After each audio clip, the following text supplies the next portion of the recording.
tardes. Haciendo un breve repaso de lo que ya habíamos estudiado en en los dos encuentros presenciales anteriores, analizamos lo que eran los factores biológicos para el desarrollo en cuanto a la etiología o las causas de la conducta criminal. Y habíamos comenzado en el segundo encuentro sincrónico a analizar o desarrollar los factores sociológicos que contribuyen a que pues aparezca una conducta que raya o pasa más de los límites impuestos por la sociedad y se convierte en una conducta de delincuentes. Entonces, comenzamos a analizar que otro problema que lleva a la criminalidad es la muestra de una tendencia de dejar fuera de la definición de los crímenes a la gente pues que maneja poder. La población clase media o clase baja ve cómo pasan impunes delitos cometidos por gente de clases económicas más altas. Las medidas punitivas son más severas con el que tiene menos y demasiado laxas con aquellos que tienen más. Esta desigualdad en la administración y aplicación de las leyes, pues crea un descontento y una hostilidad. En las posturas reseñadas, hasta aquí existe un elemento común. Los autores piensan que el delito ocurre porque la sociedad permite, mantiene o fomenta ciertas condiciones de desigualdad al acceso o garantía de satisfacciones mínimas, básicas, entre los individuos que componen la sociedad. Permite y legitima de esta forma la carencia de recursos, dejándoles a estos individuos la posibilidad de optar por estrategias ilegales para conseguir la satisfacción de sus necesidades. De alguna manera, pues sí, la mente del delincuente utiliza este argumento para tratar de justificar sus acciones que le permitan satisfacer sus necesidades básicas de esta manera. De hecho, ya lo decía desde la antigüedad Solón, las leyes son semejantes a las telas de araña, detienen a lo débil y ligero y son desechadas por lo fuerte y lo poderoso. Otras posturas culpabilizan a patrones y actitudes modernos como el consumismo. El antropólogo social puertorriqueño Dr. Seda Bonilla plantea que los valores han sido sustituidos y eso pues todos lo podemos captar de una u otra forma en nuestras sociedades, y han sido sustituidos de aquellos del bien común y del crecimiento del ser por aquellos que tienen que ver con lo que se tiene materialmente. Plantea que hemos cambiado la cultura del ser por la cultura del tener. Este cambio ha hecho que la obtención de valores materiales se convierta en una meta superior a otras como la honradez, la sencillez, la humildad, que muchas veces se señalan hasta de forma peyorativa.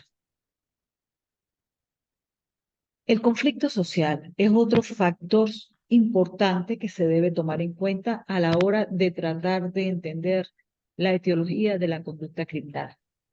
Nos señalan que los factores del conflicto social son otra forma de identificar estas causas de criminalidad desde la perspectiva de la sociología.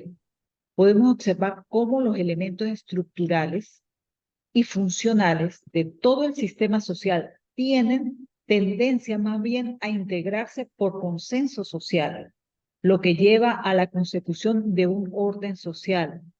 La dinámica misma de la sociedad y la cultura provocan tensiones que se expresan en diversos conflictos sociales. La historia de la humanidad es la historia de la confrontación de intereses entre los diversos grupos que han existido, creando diversos tipos de conflicto por expresión poblacional, por estratificación social, por control del poder o por escasez de los recursos. Los efectos que provocan los conflictos como guerras, revoluciones o la anomia social son parte de lo que puede incrementar violencia y darse otros casos de crímenes. El conflicto social a veces es manejado con violencia y actos delictivos como forma de resolver los problemas interpersonales. Se ha desarrollado una teoría del conflicto social que se resume como la que sigue. Las personas, pues sí sabemos que son intrínsecamente sociales, pero también están predispuestas al conflicto en sus relaciones sociales, puesto que el conflicto suele producirse con respecto a las relaciones sociales porque una o muchas personas tienen siempre la posibilidad de utilizar la coerción violenta en su interacción. Los estudiosos creían que la persona busca maximizar su estatus subjetivo y que su capacidad para hacerlo depende de los recursos que tengan. De ahí es cuando comienza a originarse el conflicto. Opina que las personas persiguen su propio interés. Así, los conflictos son posibles porque los conjuntos de intereses pueden ser radicalmente opuestos y cada quien pues va a defender sus propios intereses, su propia individualidad. Dentro de los aspectos centrales de esta teoría hay 3 puntos que son importantes. En primer lugar, creía que la teoría del conflicto debía centrarse en la vida real más que en las formulaciones abstractas. No vivimos en un laboratorio con condiciones ideales. Se considera que las personas no son totalmente racionales. Reconoce que son vulnerables a impulsos en sus esfuerzos por lograr la satisfacción. No somos perfectos, somos humanos imperfectos. Y tenemos esas tendencias en mayor o menor medida a ser egoístas, a ser envidiosos, existen. No es bueno negarlas, sino es bueno salir de esa sombra que ya la señalaba el discípulo más destacado de Freud, como fue Jung, lo que tenemos guardado en la sombra. Si logramos verla con luz, puede que logremos mejorarla. En segundo lugar, creía que la teoría de la estratificación desde la perspectiva del conflicto social, que es el que estamos analizando, debía examinar los factores materiales que influyen en la interacción. Sí influyen los factores materiales, sin necesidad de que digamos que somos materialistas, pero el factor material es algo que es relevante en la vida de todos los individuos de las diferentes civilizaciones, sin ir a los extremos, por supuesto. En tercer lugar, Collins afirmó que en una situación de desigualdad, los grupos que controlan los recursos suelen intentar explotar a los que carecen de control. De hecho, hemos visto innumerables ejemplos a lo largo de las diferentes civilizaciones en el transcurso de la historia de la humanidad sobre este punto. Aunque hay una veintena de teorías criminológicas, vamos a hablar de algunas de las que son más relevantes en nuestra actualidad contemporánea. Las teorías más frecuentes mencionadas son el etiquetamiento o reacción social, tensión, frustración, la desadaptación que sienten algunos individuos en más o menor intensidad, la falta de madurez, la subcultura, el cambio social y desviación, bueno, entre otras. Vamos a comenzar a analizar la teoría del etiquetamiento, desarrollada entre los años 60 y 70. Esta teoría establece que la comisión de un delito, entendido como una desviación de la conducta de una persona, es una consecuencia o manifestación del peso que tiene sobre el individuo su etiquetado negativo delante de una sociedad, delante de la sociedad en donde pertenece este individuo.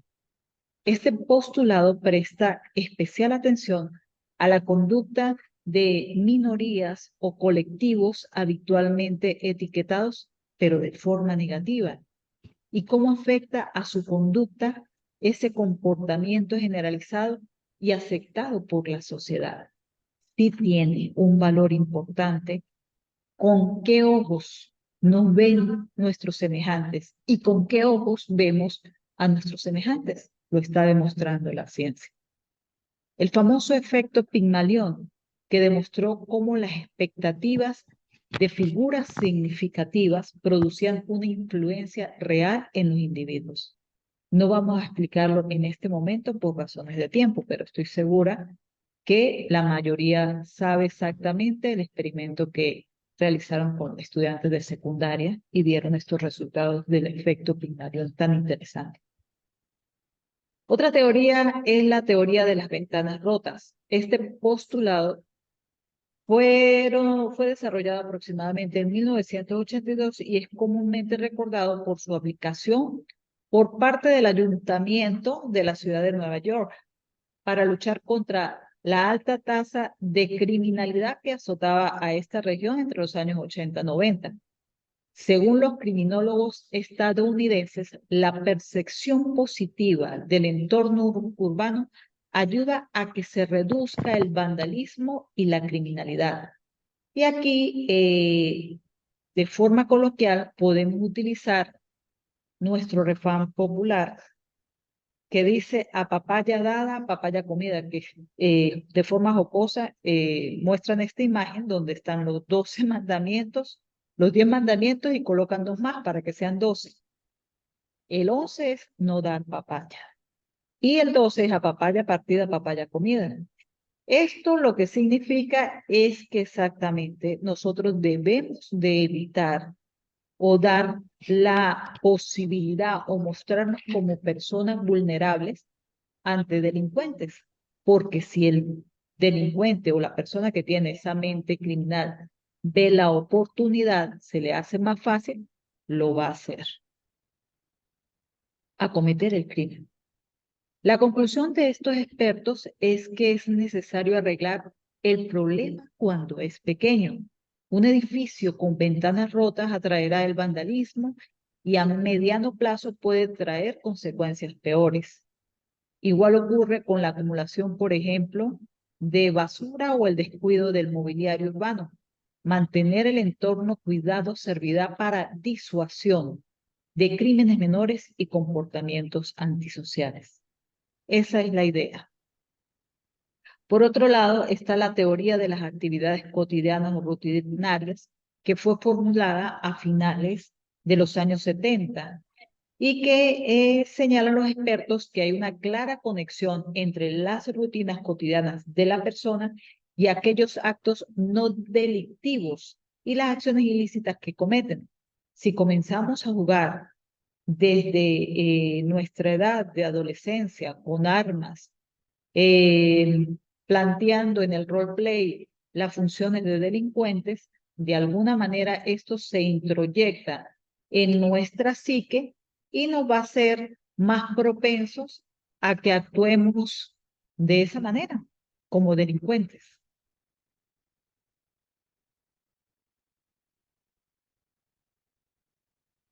O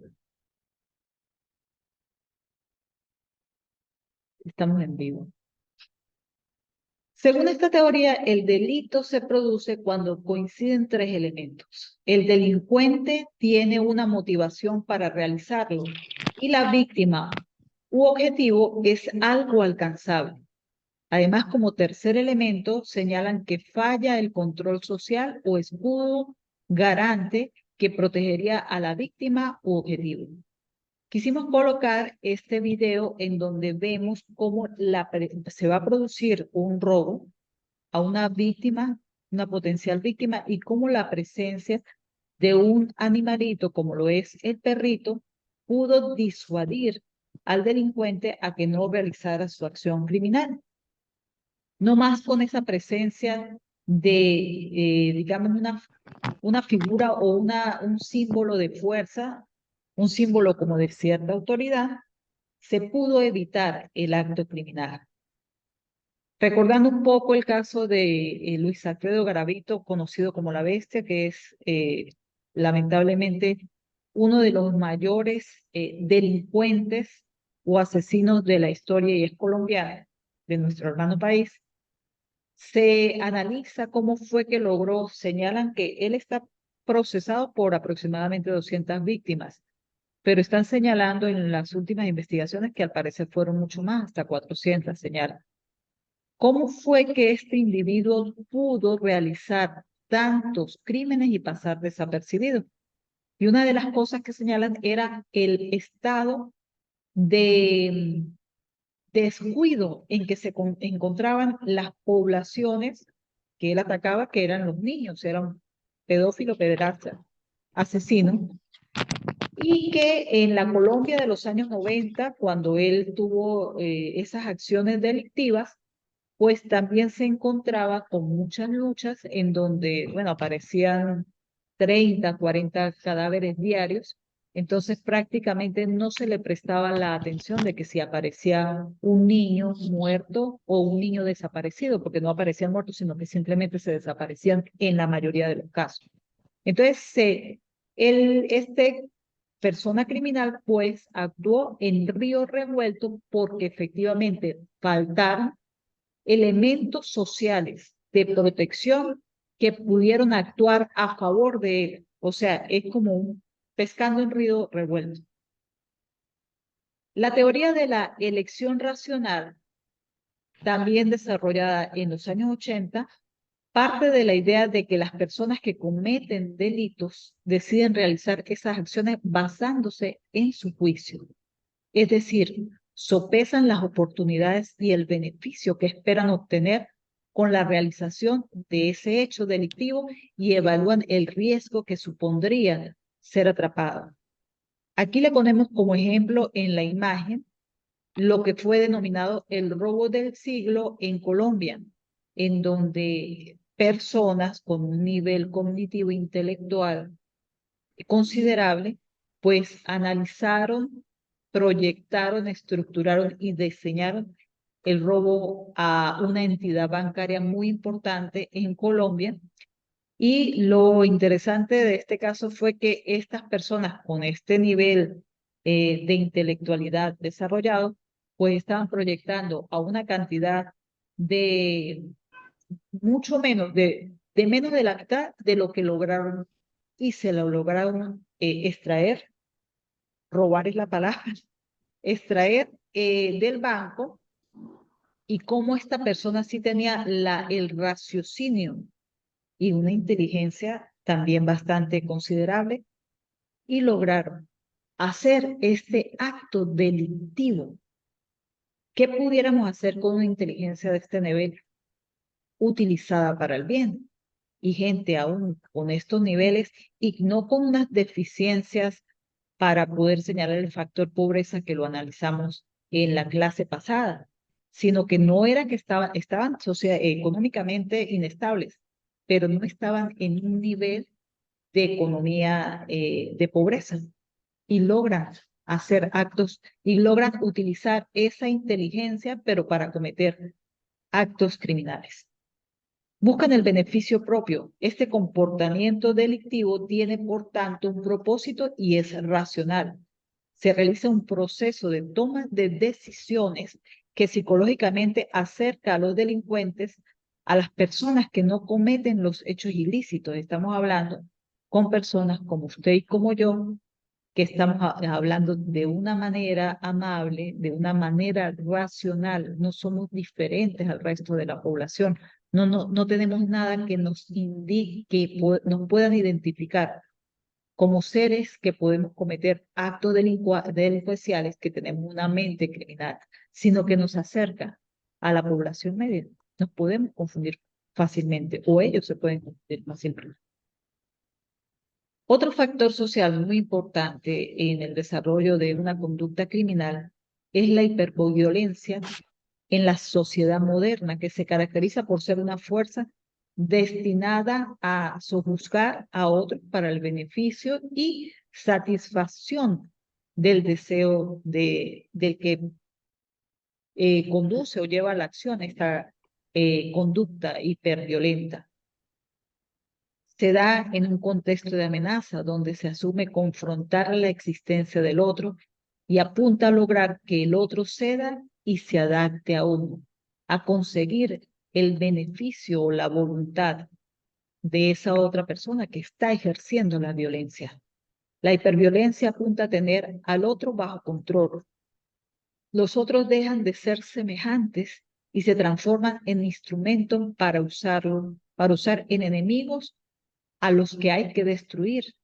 Dejan de verse como personas que sienten, que padecen y nada más se observa al semejante como si fuera una cosa. A pesar de los múltiples experimentos y observaciones realizados sobre las relaciones entre la televisión y violencia, todavía no es posible ofrecer una conclusión definitiva. Y esta es la realidad de los trabajos científicos que se han hecho al respecto. No tenemos resultados concluyentes. La mayoría de las investigaciones observan una correlación positiva entre la exposición habitual a violencia en los medios de comunicación y el actuar agresivamente en los sujetos expuestos. Sin embargo, estas correlaciones no tienen por qué explicarse necesariamente en términos de que van a causar una conducta violenta por el hecho de que yo vea películas que reflejan un grado de violencia significativo. Aunque la mayoría de los autores defiende que el posible influjo causal de los medios de comunicación sobre el comportamiento agresivo y antisocial en la vida real, esto solo se ha observado a corto plazo. Para otros, por el contrario, la causalidad se mostraría justo en la dirección contraria. Quienes prefieren ver más televisión y las escenas más violentas son los que se comportan más agresivamente. Y no faltan quienes apuntan más bien hacia una posible causalidad bidireccional entre ambas variables, o incluso quienes piensan en un efecto catártico. Sí, en nosotros, pues en el ser humano y en otras especies, pues siempre vamos a conseguir ciertos niveles de agresividad y ciertos niveles de violencia que de alguna manera u otra nos ayudan para la sobrevivencia. Pero en nuestra sociedad actual, pues está limitado el expresar niveles de violencia altos, como tiene que ser. Y de alguna manera, pues se utilizan las escenas violentas para tratar de proyectar lo que queremos, pero que no nos atrevemos a hacer. Nunca antes habíamos estado expuestos con tantos contenidos violentos, películas, series en las plataformas de streaming, por no hablar de Internet, que se han multiplicado en información y minimizando el control sobre este tipo de información violenta o escenas violentas o contenido con altos niveles de violencia a las que estamos sometidos.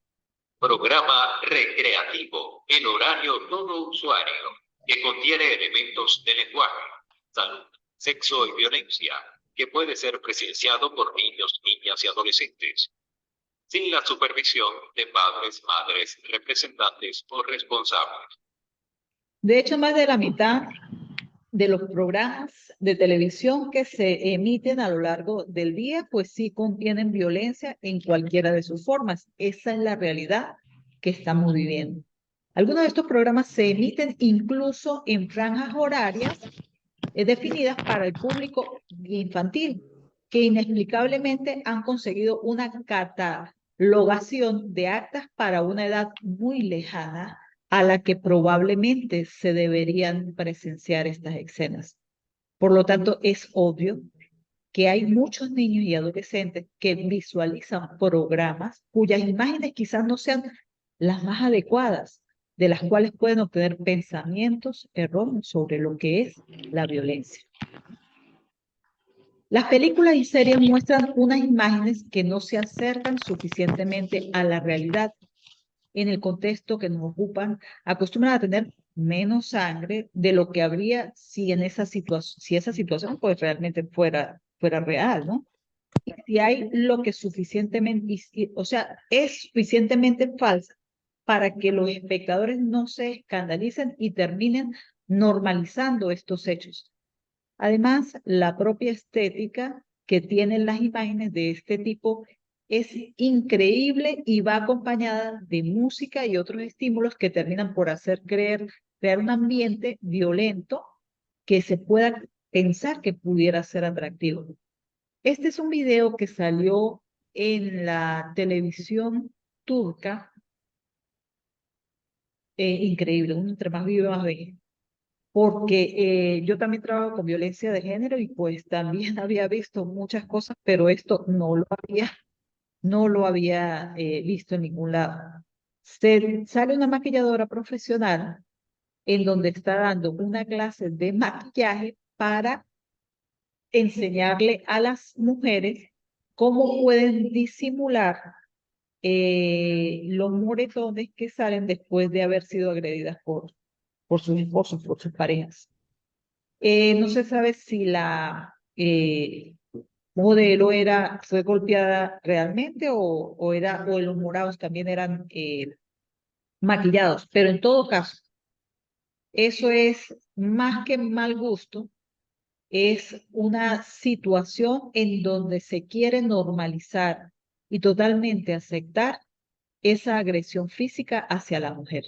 Obviamente este video, pues posteriormente salió de la imagen, lo quitaron de la línea. Otro detalle importante en cuanto a el desarrollo de la mente criminal, un factor social muy importante que vivimos en nuestra sociedad contemporánea, es que estamos inmersos en una sociedad hipersexual.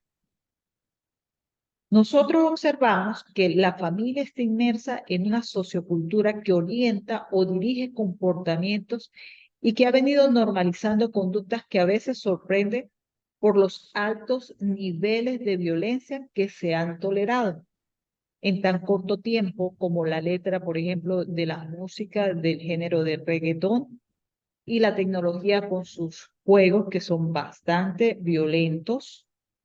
El tema del aborto legal, se va formando una desensibilización del colectivo.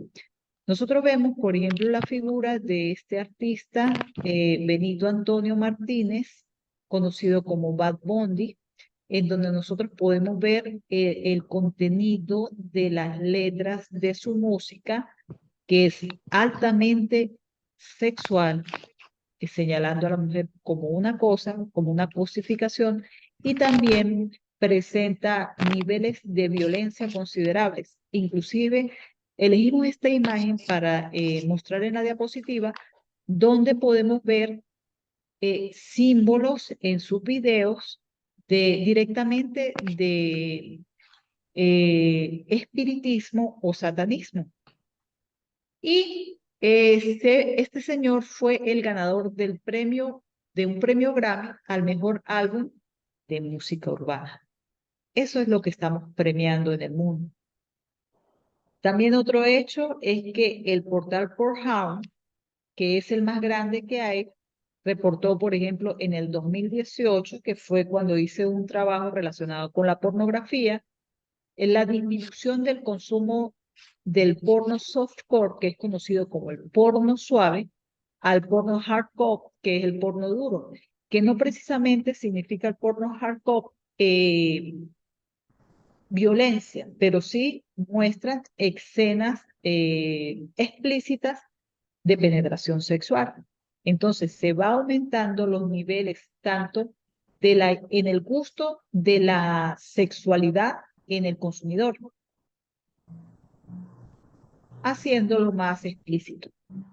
Lo vemos también claramente en la publicidad, que hasta un anuncio de agua mineral se publicita en un contexto sexual, teniendo inclusive más peso la exhibición de la sexualidad que el mismo artículo en sí que se está vendiendo. La hipersexualización tiende a enfatizar el valor sexual de la persona por encima de cualquier otra característica que pueda definirle. Y en función de esto, le da a la persona una medida de éxito. Es decir, se promueve la falsa creencia de que el éxito debe estar vinculado con la imagen.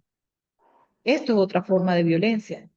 Y parece que detrás de todo ello hay un interés meramente económico, porque el sexo vende. De hecho, hay quienes lo han bautizado como el marketing del amor, para utilizar un lenguaje más adaptativo. La hipersexualización es un falso empoderamiento de la mujer. Contribuye a la construcción más bien de jóvenes frágiles que se sentirán obligadas a librar una batalla con su cuerpo buscando un ideal que realmente pues no existe, para poder complacer a una sociedad que continuamente las desaprueba, sometiéndose a intervenciones invasivas y que es del conocimiento público que en muchos casos no se obtienen los resultados ni físicos ni psíquicos que se esperan. Y vemos también en este tipo de intervenciones quirúrgicas como profesionales de la salud mental totalmente racionales y formados en un área tan delicada como lo es la de la medicina, también pasan ese límite de la legalidad para cometer actos ilícitos propios de una mente criminal. La hipersexualización supone también la imposición de una sexualidad adulta a los niños y a las niñas, que no están ni emocional, ni psíquica, ni físicamente preparados para ellos. Y esto choca con el desarrollo natural y saludable de una sexualidad en el ser humano. Otro punto muy importante de nuestras culturas contemporáneas es el consumo de pornografía. Realmente se puede catalogar como una pandemia, pero una pandemia sin vacuna. En la niñez y en la adolescencia, el organismo, que todavía está en desarrollo, puede internalizar y normalizar escenas que se promueven, por ejemplo, temas como el sadomasoquismo, la pedofilia, la zoofilia, el maltrato, la denigración y la violencia, tanto en forma individual como en grupo. ¿Por qué señalamos este tipo de tema específicamente? Porque hemos visto cómo el consumo de la pornografía ha comenzado a darse en edades infantiles, inclusive en algunos países en la actualidad la media de consumo es aproximadamente a los 10 años.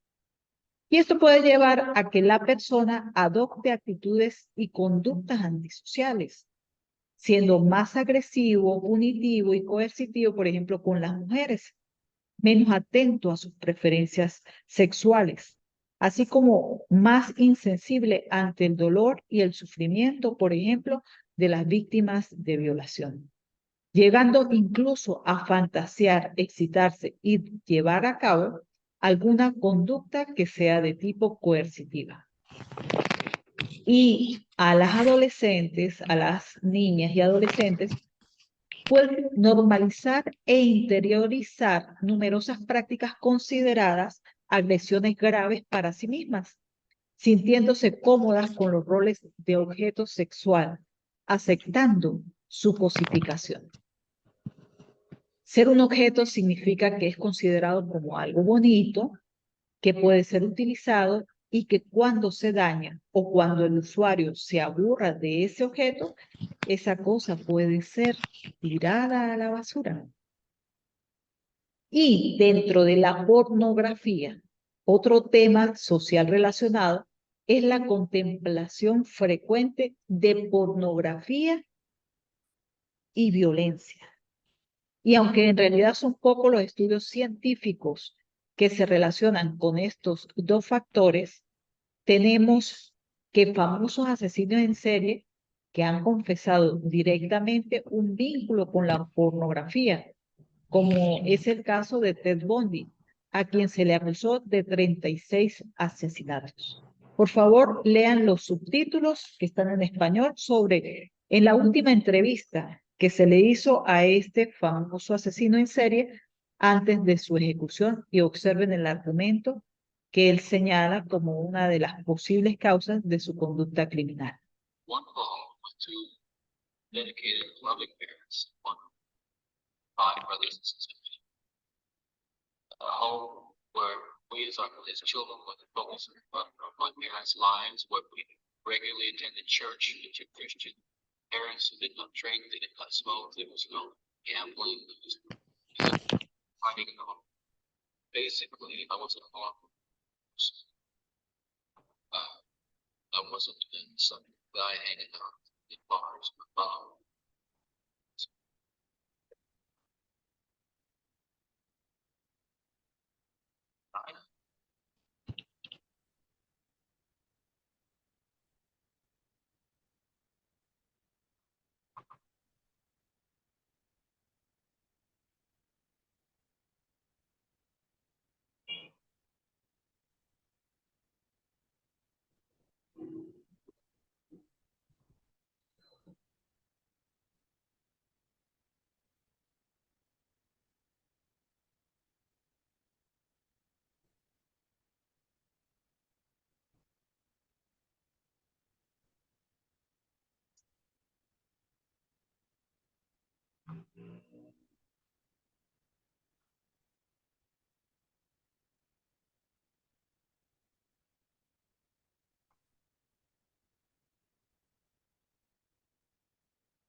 One of the deals on violent love with sexuality is that once you become addicted to it, and I think this is like an addiction, we keep craving something which is harder, something which gives you a greater sense of excitement. So you reach the point where monogamy goes so far, reach that jumping off point where you begin to wonder if maybe actually will give you that which is beyond just reading about it, looking at it. On this side, it's like a survey, and then I know you citizens.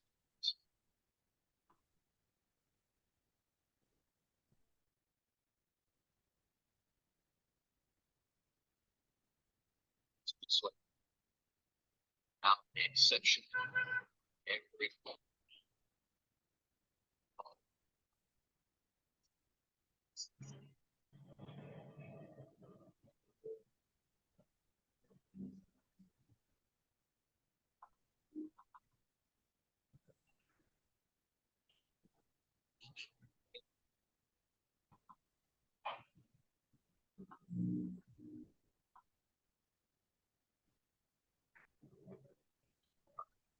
Violence in nuclear violence are not some kinds of inherent monsters.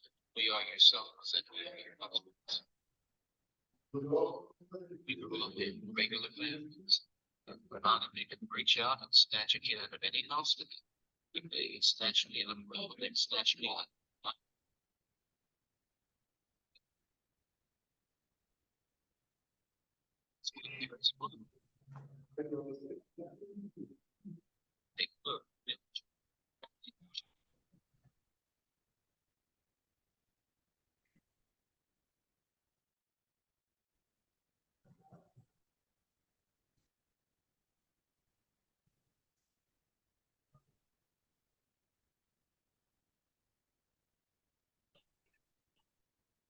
Bueno, la cuestión es que realmente la pornografía pues no es un tema menor.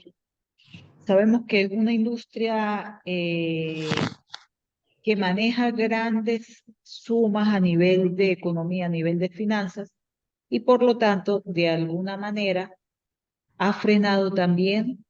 No es fácil, no es difícil no interpretar que ellos han frenado de alguna manera la publicación o el análisis científico de las repercusiones que ellos puedan tener sobre la sociedad. De hecho, en el 2018, nosotros encontramos que la industria de Hollywood, pues, generó aproximadamente 8 billones con B de dólares en ese año, mientras que la industria de la pornografía generó aproximadamente 13 billones de dólares. O sea, estamos frente a una situación que genera genera gran controversia. Conclusión de de segundo módulo. La información sobre los factores sociológicos ayuda para identificar a los sujetos situados en condición de alta vulnerabilidad socioemocional, permitiendo una detección temprana de los comportamientos potencialmente delictivos, así como en aquellos que ya los cometieron, disminuir el riesgo de reincidencia penal mediante la implementación de planes de programas que sustenten intervenciones básicas en evidencia que atiendan sistemáticamente las necesidades observadas temprano en los contextos sociales que son diversamente marcados por la vulnerabilidad y la deprivación sociocultural. Aquí tenemos algunas referencias bibliográficas utilizadas para analizar eh, los factores sociales que influyen en el desarrollo de la conducta criminal. Y para finalizar el módulo, les dejo el pensamiento de Platón, este gran filósofo de la antigüedad. Él decía, la peor forma de injusticia es una justicia simulada. Cuando hacemos las cosas a medias, más bien ayudamos a fomentar la conducta delictiva. Bueno, amigos, quiero escucharlos. Por favor, a los participantes, denme vía audio algunas de las impresiones que tienen sobre este segundo módulo, factores sociales de la conducta criminal. Profesora, buenas tardes, ¿cómo está? Buenas tardes, un gusto. Gracias, profesora. Eval Morelago. Sí, ¿cómo está? Bien, bien, bien. Bueno, estaba oyendo su clase, muy importante y excelente, ¿no? Y entonces, bueno, me llamó mucho la atención lo que era el etiquetamiento o la reacción social. Sí. Vi algunas teorías también, la teoría esta de las ventanas rotas, que la aplicaron en Nueva York, el de que partían los vidrios, etcétera, etcétera. Que posteriormente hubo un personaje que la aplicó nuevamente y pues trajo a lo mejor en esa ciudad, pues trajo sus beneficios, pues, ¿ok?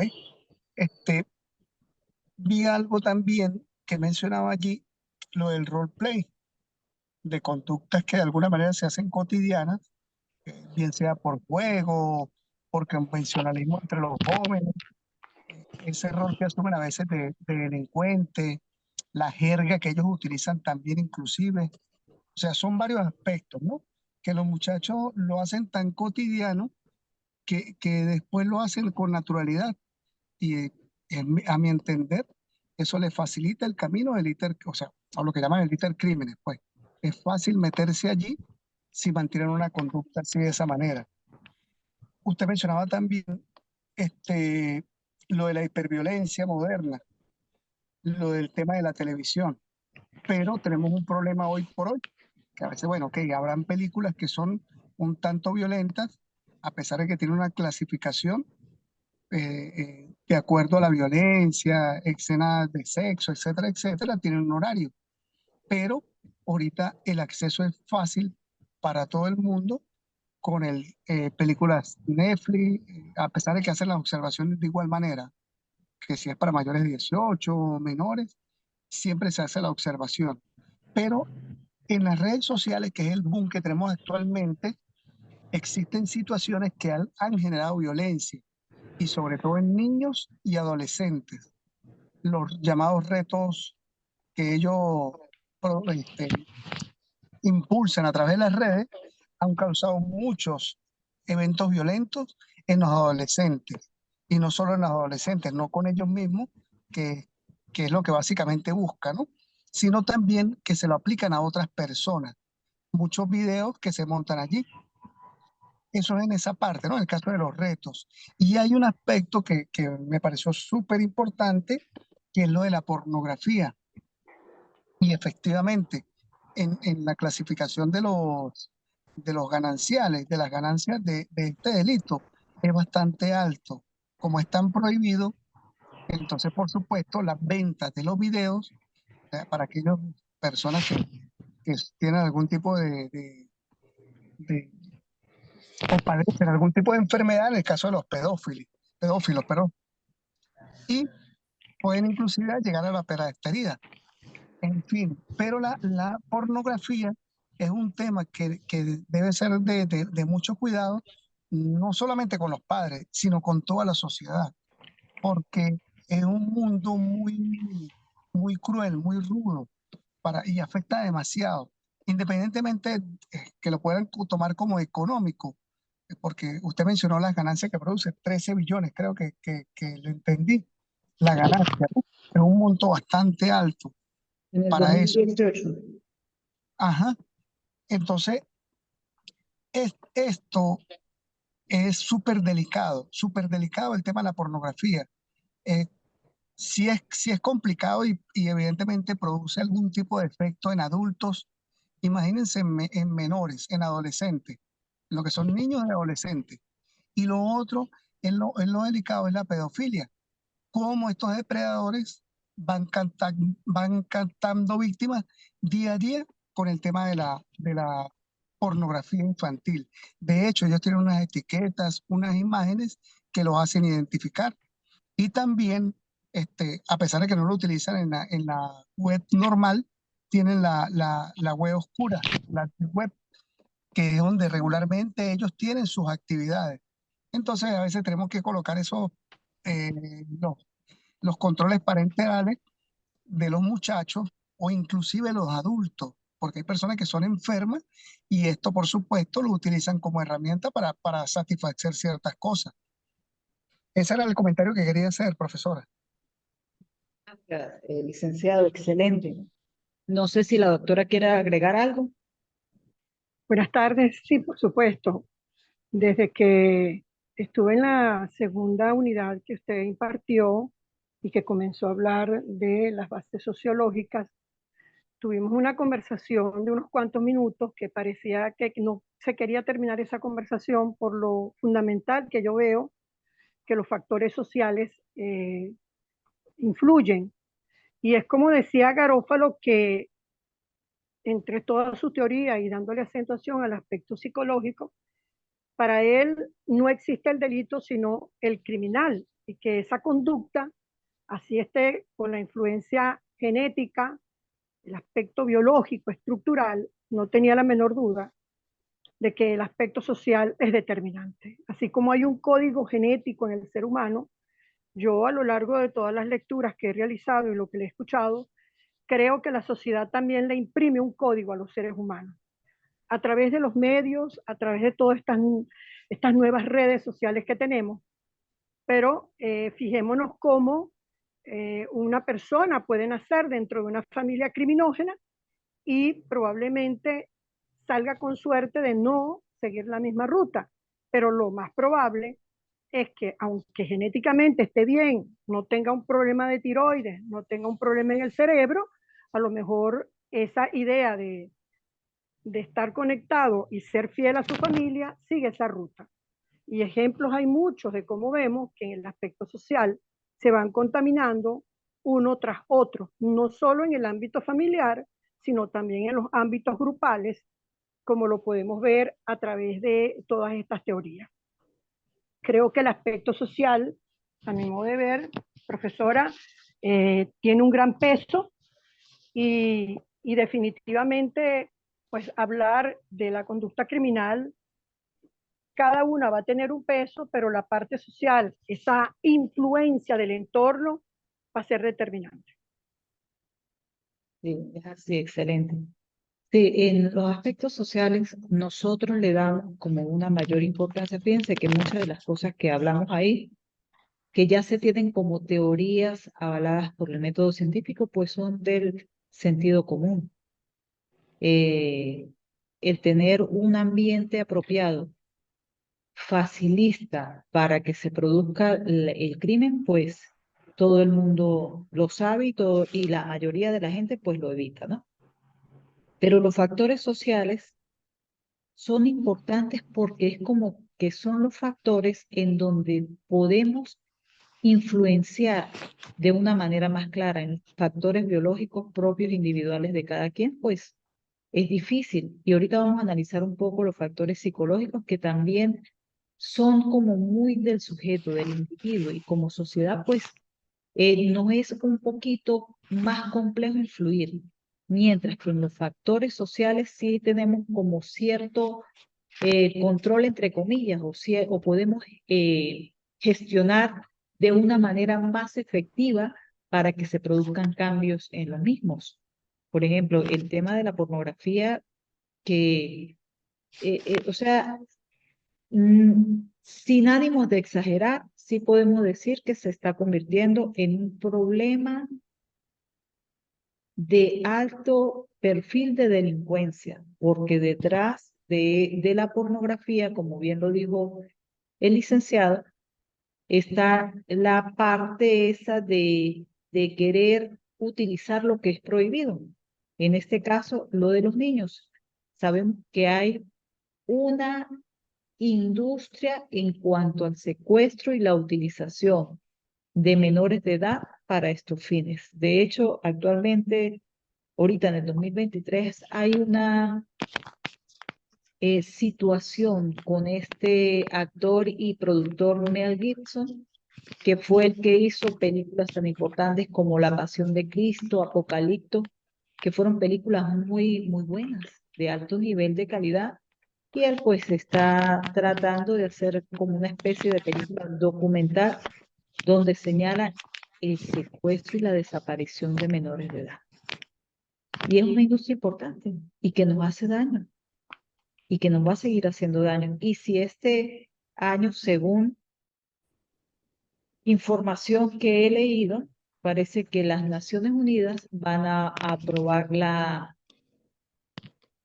un tema relacionado con la pansexualidad. Realmente no profundicé mucho en el tema por falta de tiempo, pero lo que señalan es que no va a haber ilegalidad en la expresión de su sexualidad. Y esto incluye, por ejemplo, el bestialismo, que es la zoofilia, el mantenimiento de relaciones sexuales con animalitos y también con niños. ¿Dónde vamos a llegar? No lo sabemos. La pedofilia es un tema muy, muy interesante porque cuando o sea, se salta el nivel, el límite de la legalidad y ya se convierte en pedrastra o estrupo, pues es cuando se puede hablar de poder tomar sanciones. Pero la realidad es que la pedrastra ha aumentado. Por ejemplo, aquí en Venezuela, el fiscal general hizo desde el año pasado campañas hashtag, los niños no se tocan, etcétera, porque realmente pues se expusieron a la luz el Ministerio Público muchas cifras que también impresionaron. Se está pensando dar junto con la institución del YESID algo así como un diplomado relacionado con mente criminal, específicamente analizar la pedofilia y la pederastia, porque tiene dos aristas, ¿no? La parte de la medicina, se trata de un trastorno, pero también está la parte de penal, la parte de la legalidad, cuando ya se salta el charco y se va a la criminalidad. Bueno, amigos, quisiera seguir hablando porque aquí hay muchos temas que podríamos seguir desarrollando, pero vamos a pasar ya a el último módulo, que son la conducta criminal, pues desde la perspectiva psicológica. Podemos comenzar a analizar las emociones, ¿no? Las emociones, pues, son circunstancias o lo que nuestros estados de ánimo que presentamos todos los seres humanos y que realmente las necesitamos y nos ayudan a sobrevivir. Se hablan de que hay 4 emociones básicas, otros autores hablan de 6 y otros hablan de 8. Pero la verdad es que la mayoría de los autores señalan solamente 6 y a partir de esas 6 se van a desarrollar por mayor o menor intensidad o inclusive combinaciones de algunas de ellas 420 emociones conocidas hasta la actualidad. En las emociones básicas encontramos lo que es el miedo, la ira, la tristeza, la alegría, la sorpresa y el asco. Cuando señalamos el miedo pues es efectivamente una emoción que nos ayuda a sobrevivir, porque el miedo, cuando estamos frente a una circunstancia que representa una amenaza para nuestra integridad, pues la naturaleza nos facultó con que podíamos tener tres opciones de cuál elegir.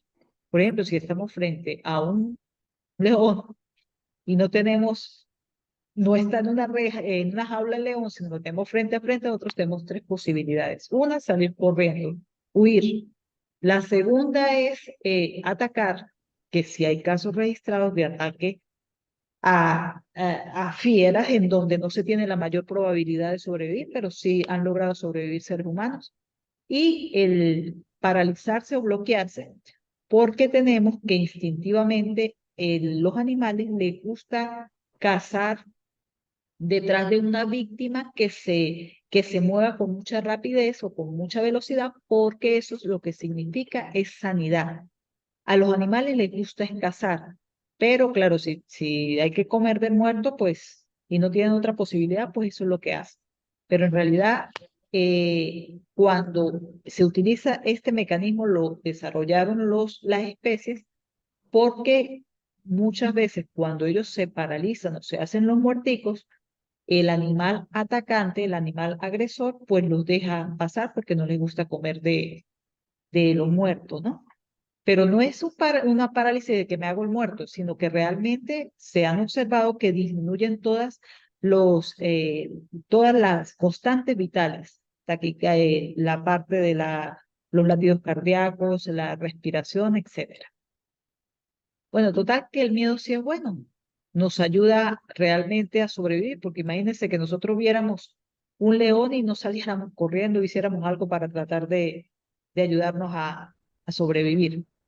Bueno, el asunto es que cuando nosotros analizamos en estas personas que presentan una conducta criminal, estas emociones como el miedo, en estudios que se han aplicado, pues han observado que no experimentan sentimientos como temor o el castigo, la empatía con otra gente, simpatía por sus víctimas, vergüenza o remordimientos. De forma natural inhiben la ejecución de los impulsos violentos.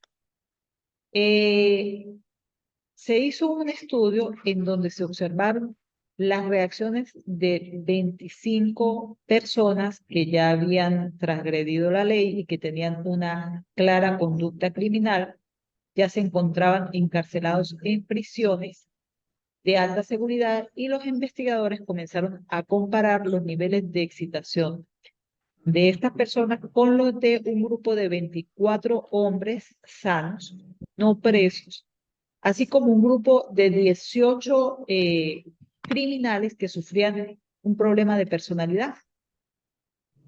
Los llamados psicópatas son distintos de la gente que tienen problemas de personalidad, a pesar de que pudiera parecer inteligentes y amables, no son capaces de mantener relaciones afectuosas con otra gente y no se sienten culpables ante un comportamiento que nosotros podríamos señalar como amoral, como impulsivo, inclusive, bueno, ya hostil.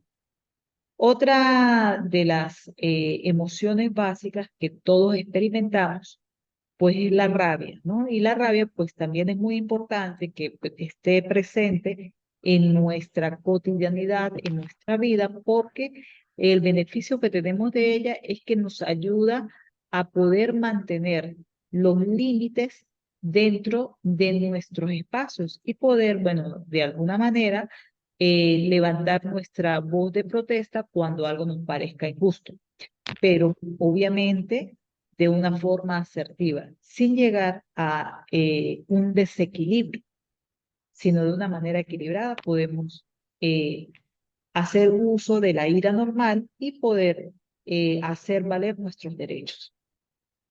Pero respecto a una mente criminal, tenemos que este sentimiento de la rabia o de la ira, ellos tienden a actuar sus emociones sin llegar a experimentarlas, y pues no, ya decimos que no sienten culpa ni vergüenza. Su emocionalidad es más bien caprichosa y la única emoción con que están conectados es con la rabia.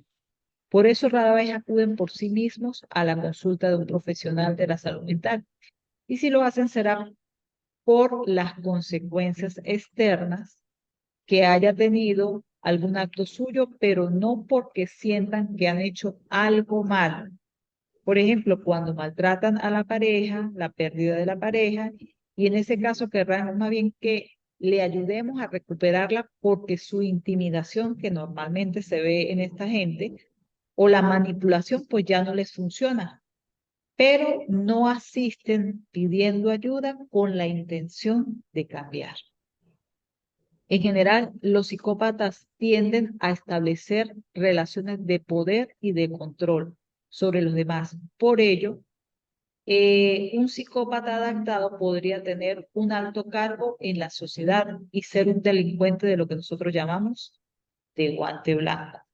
Pues además suelen ser persuasivos, seductores, egocéntricos, narcisistas, carentes de autocrítica, con una imagen más bien grandiosa de sí mismos y con una aparente sensación de confianza que puede de algún modo hechizar a la víctima e incrementar su capacidad para manipularla. Porque sí, cuando nosotros observamos la seguridad en otro ser humano, esa seguridad es agradable, nos gusta, nos seduce, es atractiva.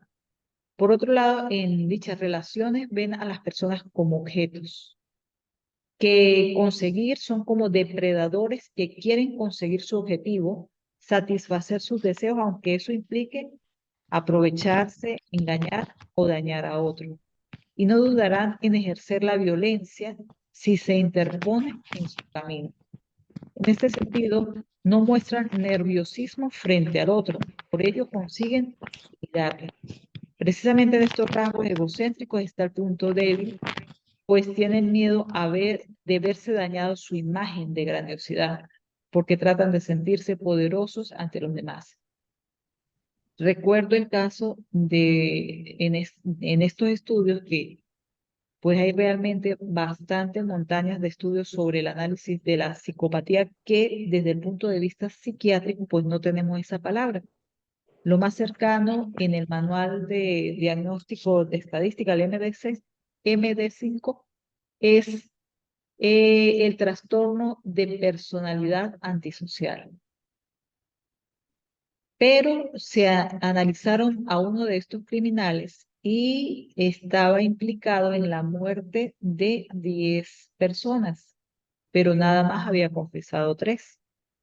Y siempre en estos casos tan terribles, la gente que está en criminología tratan de sacarle al asesino, al homicida, donde se encuentran los cuerpos de sus víctimas para poderle dar ese consuelo a los familiares y que tengan el cierre apropiado, que le puedan dar la cristiana sepultura o la cremación de lo que vayan a hacer con el cuerpo.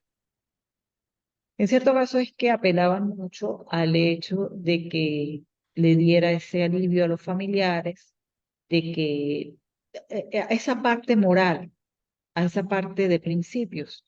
Y el criminal pues no decía nada. Luego cambiaron de estrategias los investigadores y fue a apelar a la parte del egocentrismo. Y aún los criminales, el narcisista, el sociópata, observa este tipo de conocimientos de psicoeducación, por ejemplo, los que imprimimos por internet, y de todas maneras caen. Ese es el punto débil de ellos. Y lograron que él confesara, parece como un juego de niños, pero sí, eso se logró. Cuando le dijeron, mire, tenemos otro asesino que mató a 30, o sea, lo superó a usted. Si usted nada más mató sino a 3, nada más están 3 personas que sí hemos podido comprobar, pero si dice dónde están las otras 7, pues ya ahí sube como de nivel. Una cuestión así es. Es la parte egocentrismo del narcisismo, pues es precisamente uno de los puntos que tenemos a favor para poder apresar o atrapar a este tipo de criminales. Como reacción emocional desde el modelo intrapsíquico, o sea, el freudiano, las personas son particularmente vulnerables, es lo que explica Freud con respecto a esta causas de la conducta criminal a nivel psíquico. Son particularmente vulnerables en la primera infancia a lo que son las traumas, los complejos, conflictos no resueltos que quedan archivados en el inconsciente, en nuestra impronta psíquica. Personas que sufren maltrato infantil, crianzas rígidas o extremadamente laxas, es decir, sin ninguna estructura ni reglas parentales, relaciones inadecuadas con los adultos, dificultades en la identificación sexual correcta, tienden a desarrollar respuestas emocionales disfuncionales mientras crecen. De no ser atendidos correctamente, estas experiencias negativas y ansiógenas, porque al principio les produce mucha ansiedad a ellos, permiten el desarrollo de reacciones neuróticas o psicóticas.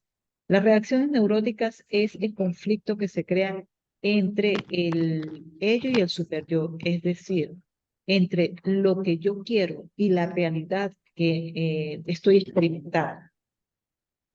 En algunos casos extremos, pero habrá de manifestación en la vida a partir de la adolescencia. Ya se puede observar el camino que va tomando esta persona con la conducta criminal. Por ejemplo, tenemos aquí en la lámina a Luis Alfredo Garavito, que es uno de los más estudiados a nivel psicológico, a nivel psíquico, donde él señala haber sido abusado sexualmente por su padre, por otra persona cercana, otro varón, hombre cercano, no sé si vecino o tío, y finalmente de los 13 a los 14 años, de los 12 a los 14 años, si mal no recuerdo, fue abusado por el sacerdote del pueblo. Entonces, hay, por ejemplo, en el caso del estudio de la pederastia, nosotros observamos que si bien no en todos los casos, en la mayoría, en un gran porcentaje de los victimarios, observamos el síndrome del vampiro. Es decir, a ellos los abusaron y ellos posteriormente pues se convirtieron en abusadores. Para muchos freudianos, la conducta antisocial es la base de la conducta criminal. Para que esto ocurra, la persona debe haber desarrollado una personalidad antisocial. Esta, a su vez, es el resultado de los traumas inconscientes que dominan la conducta adulta, aunque la persona desconozca o no reconozca las causas en su pasado. Es como que sí tuvo que haber sido una infancia traumática.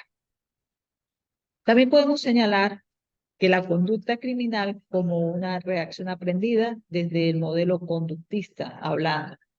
Plantea que al principio todo en el ser humano, menos los reflejos, es producto de un aprendizaje. Un proceso acumulativo de cambios que ocurren en el organismo de acuerdo a la experiencia que vaya desarrollando. Conductas que buscan un objetivo adaptativo, dependiente y relativo a los estímulos que se reciben del ambiente externo, en el cual pues se encuentra insertada la persona, en la familia, en donde, o en el grupo social en donde se comienza a desarrollar. Esta es una imagen de Mafalda, que muchas veces observamos estas conductas o estas acciones en la consulta cuando nos están pidiendo ayuda desde el punto de vista psicoterapéutico. A veces la gente no es consciente, por ejemplo, como la madre que encontramos ahí. ¿Y usted cómo hace para que el suyo lea? Pues le está enseñando con el ejemplo. Pero aunque parezca mentira y nos siga asombrando, estas son preguntas que se hacen en el consultorio. La personalidad y la conducta es el conjunto de reacciones aprendidas por premiación de acuerdo a las contingencias externas. Por tanto, en este modelo la conducta criminal es adquirida mediante el aprendizaje, si resultara útil para esa persona o para ese sujeto que la está desarrollando. Es adaptativo e instrumental hacia metas, pues, y que inclusive las metas también son aprendidas, como hablamos, con respecto a suplir los valores por cosas materiales. Esta concepción es mecánica y plantea que el ser humano, cuando comete delitos, lo hace como reflejo de lo que ha aprendido en su ambiente social.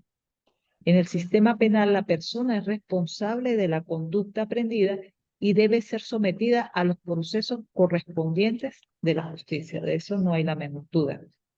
Desde la perspectiva psicosocial, en este modelo se combinan dos modelos, el cognitivo y el conductual.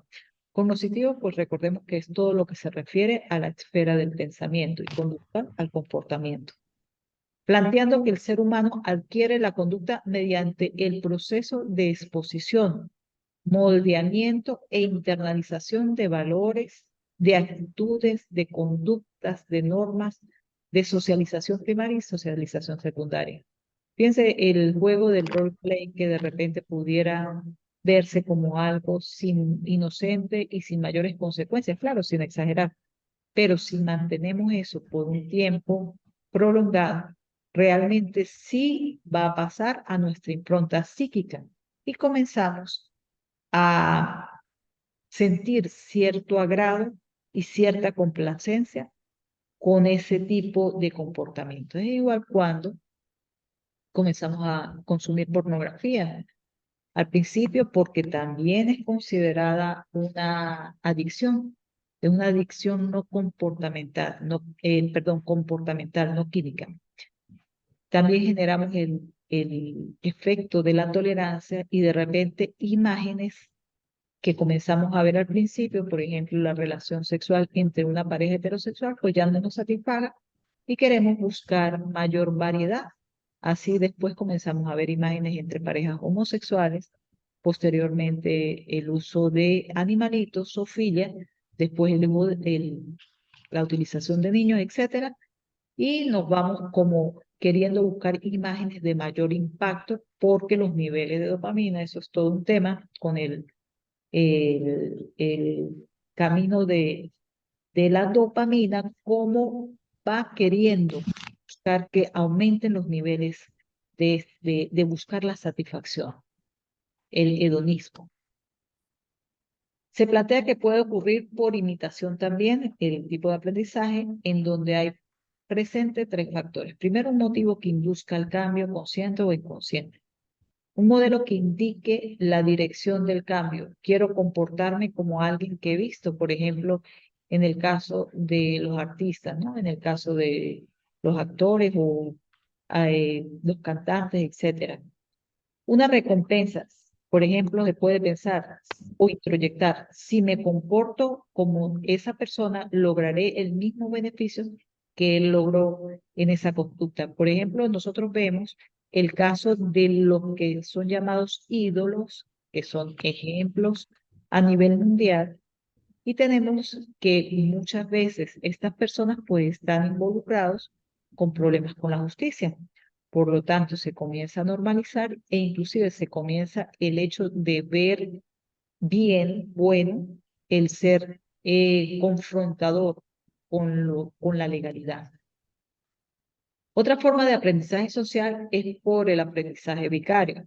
Consiste en aprender por las experiencias ajenas sin tener que pasar directamente por la experiencia. Por ejemplo, lo que vemos en la televisión o en el cine. Es una serie, una película, tiene su segunda parte, que se realiza recreadas en las favelas de Brasil. Se llama Tropa de Élite y nos muestra cómo es el desenvolvimiento del llamado grupo WOPE, que son un grupo militar, es la policía militar, que son entrenados precisamente para encargarse de los actos delictivos en las favelas. Y que es muy interesante porque nos muestra diferentes puntos de vista de sus personajes, desde el policía corrupto hasta el policía nuevo, el novato que quiere hacer las cosas bien, y nos muestra también lo que siente el delincuente que está dentro de la favela. Hablemos del equilibrio cognitivo, el equilibrio del pensamiento. También puede aprenderse mediante la necesidad por el equilibrio cognitivo. De estos tenemos tres teorías predominantes. Una es la teoría del equilibrio de Fritz-Heider. Él dice que se pierde el equilibrio cuando alguna necesidad no está satisfecha y las relaciones o condiciones de la vida no son positivas y en donde pertenecer a algún grupo es importante. Por tanto, el enemigo de mi amigo es mi enemigo, que lo podemos ver personificado, por ejemplo, en los delincuentes que se encuentran en las favelas, que las favelas son prácticamente como un estado dentro del estado. Ellos son los que colocan sus normas, ellos son los que cuidan a su gente, etc. La segunda es la teoría del equilibrio cognitivo-afectivo de Rosenberg y Albertson. Ellos dicen que debe haber consistencia entre lo que se piensa y lo que se siente, tanto a nivel personal como en la relación del individuo con los grupos. Si se quiere aquello que no permite satisfacer una necesidad o si lo que me permite satisfacer una necesidad no se quiere, se crean condiciones de desequilibrio que hacen que la persona caiga frecuentemente en contradicciones e inconsistencias. Esta segunda teoría la podemos ver reflejada en este caso en los policías novatos, que comienzan a crear ese conflicto en su interior, en su psique, porque ellos quieren hacer las cosas bien, pero realmente se consiguen con una realidad que va todo en contra del hecho de hacer las cosas correctamente. Y finalmente la teoría de la disonancia cognitiva de Leon Festinger, que en la tercera la persona advierte que las creencias pueden chocar entre sí y la tendencia natural es a romper la incongruencia con el carácter de urgencia, que ya lo podemos ver reflejado en el policía corrupto. Simplemente se rindió y simplemente pues pasa a ser parte del sistema para evitar ese conflicto. En los tres casos, la pérdida de equilibrio o consistencia puede generar reacciones de frustración e incongruencias que pueden inducir a la persona inclusive hacia la violencia. Otro factor psíquico que hay que mencionar en este tema de la conducta criminal es que desde tiempos remotos el ser humano siempre se ha sentido atraído por aquello que no está al alcance de su mano. Parece como si lo prohibido se revistiera de un halo irresistible para nosotros, para el ser humano. El deseo irrefrenable que mostramos los seres humanos de querer acceder a algo solo porque está prohibido es un fenómeno que también ha sido objeto de estudio de la ciencia. Incluso tiene un nombre: miedo consciente o efecto de la fruta prohibida. A diferencia del temor que sentimos ante una situación externa que se percibe como amenazante, este tipo de miedo provoca cierta satisfacción. Tiene lugar cuando tenemos una situación bajo control y podemos pedir el riesgo. Entonces, el creer que tenemos el control, entre comillas, de la situación podría ser una de las causas que nos guste tanto lo prohibido. Ejemplo: el consumo de pornografía, donde pensamos que, bueno, como nadie me ve, como yo tengo el control del clic, puedo disfrutar de esto que yo sé que de alguna manera pues no está aceptado o bien visto por la sociedad. Cuando algo cotidiano se nos prohíbe, la mente y el cerebro inmediatamente les presta más atención. Basta que el médico nos haya prohibido consumir un alimento para que se convierta en el más apetecible. Lo vemos así lleno de estrellitas, con más ganas todavía. Un libro despierta nuestro interés si ha sido censurado por algún motivo. Una persona nos atrae más si tiene pareja o si se presenta como un amor prohibido. Está claro que cuando algo está prohibido, nuestra mente decide prestarle más atención que de costumbre. No existe ley sin transgresión y no existe placer sin ley quebrantada, dicen por ahí. En realidad, lo que sentimos hacia lo prohibido es más que una atracción, puesto que es algo mucho más inconsciente. que responde a esa necesidad propia del hombre de conocer y explorar nuevos límites, que de cierta manera pues nos ha ayudado al desarrollo de las civilizaciones.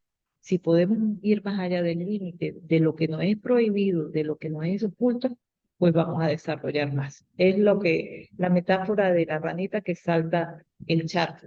Eso desde el punto de vista de la gente que no comete delitos.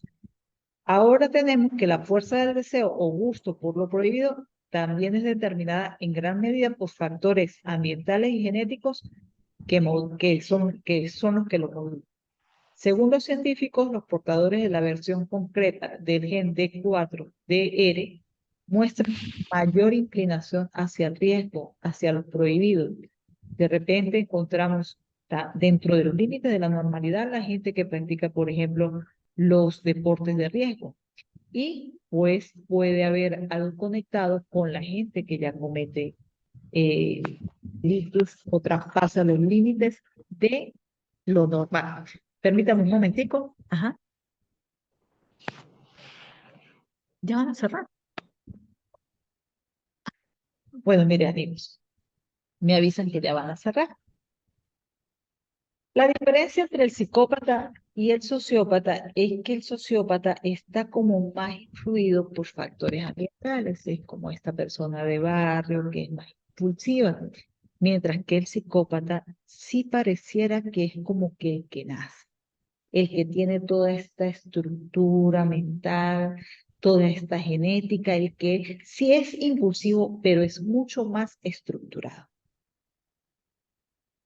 En líneas generales, les pongo ejemplos de toda la violencia que se han tenido en Estados Unidos en los últimos años y les dejo el libro El reflejo de la bestia, que parece interesante desde el punto de vista psicológico-psiquiátrico porque las entrevistas que se hizo, que fue la última entrevista a este famoso homicida, lo hicieron con la orientación de profesionales y se alejaron del amarillismo, es decir, no se ponen a describir los actos violentos, sino que fue más bien para buscando un aporte a la psiquiatría y la psicología forense. Yo no lo he leído, pero he escuchado buenos comentarios al respecto. Bueno, en conclusión, siempre es una interacción entre el individuo específico y la forma en que se construye su cerebro y el impacto del entorno social. Es lo que podemos decir como conclusión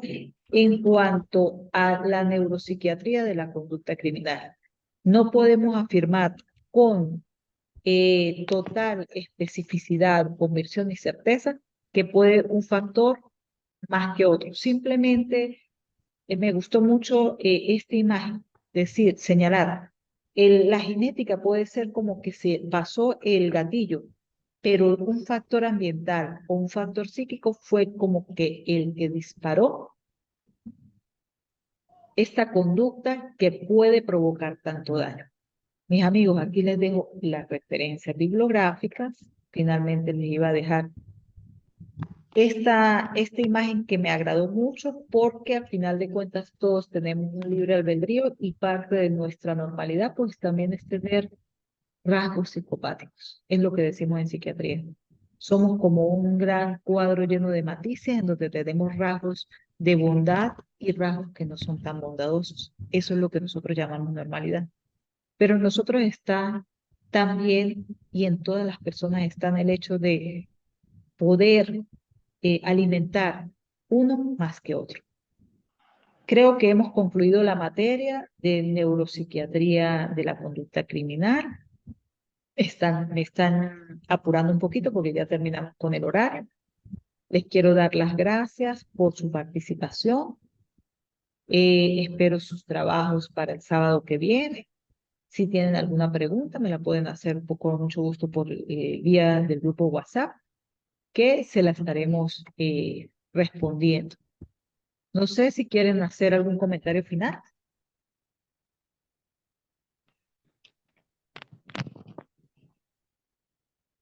Buenas. ¿Sí? ¿Aló? Sí, sí, la escucho, doctor.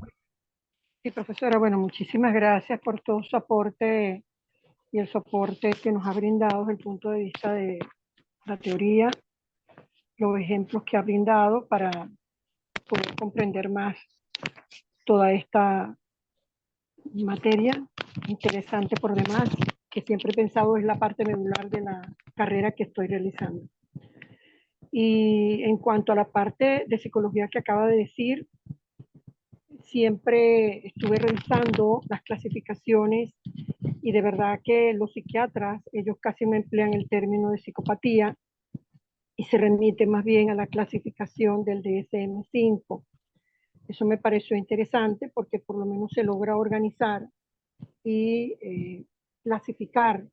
Incluso llegué a ver en unos textos que no solamente a veces se le considera sociópata o antisocial, y de allí la importancia final de la criminología, que independientemente de todas estas concepciones, lo que busca la criminología es el estudio de esa conducta criminal, de ese perfil, de ese antisocial, con los demás bondades que tiene la criminología. Es un tema interesante y de verdad muchísimas gracias.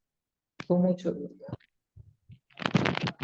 Bueno, chicos, entonces doy por terminada esta clase. Un placer para mí. Estamos en contacto. Feliz tarde. Gracias, profesora. Gracias. Con mucho gusto. Hasta luego.